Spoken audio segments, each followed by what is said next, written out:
A protest happening in India to ask for the resignation of the education minister, right? Because there are a bunch of paper leaks and the education policy is not good, and the education budget has been cut down severely over the years. First of all, good news, he resigned, I think a few hours ago. But what is the most common way that governments use to kind of curb protests?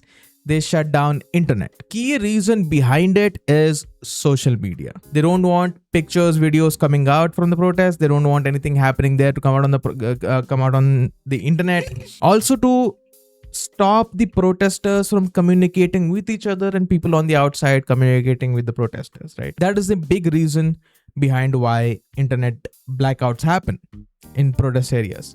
And in times like that, people use apps like BitChat. BitChat, if you don't know, is a peer-to-peer offline communication app. So you don't need internet, you don't need like your SIM card and everything to communicate, because it works off of your Bluetooth, right? It's an offline app.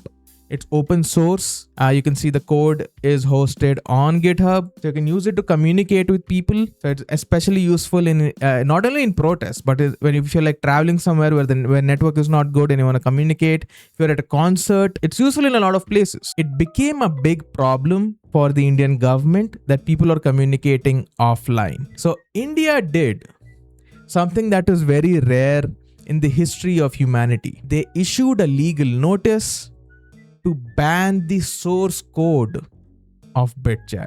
I think only a few instances in the history that people have tried to ban code. And in the past, it has been for mostly like military purposes. They don't want encryption algorithms being leaked to other countries, etc. I think this is the first app being banned of the internet. GitHub received a legal notice to take down BitChat repositories. GitHub hasn't commented on it. They haven't taken it down yet. As you can see, still up. The app is still up on the Play Store, but they did receive a notice, making India one of 4 countries in the history of this world that tried to ban or did ban code. 4 of them being China, India, Russia, and Turkey, right? If it goes through and GitHub does follow it, it would set precedent for banning code, open source code in the future. Hopefully it doesn't happen, because that's not good, right? We all love open source. We all love open source alternatives, but yeah, that did happen.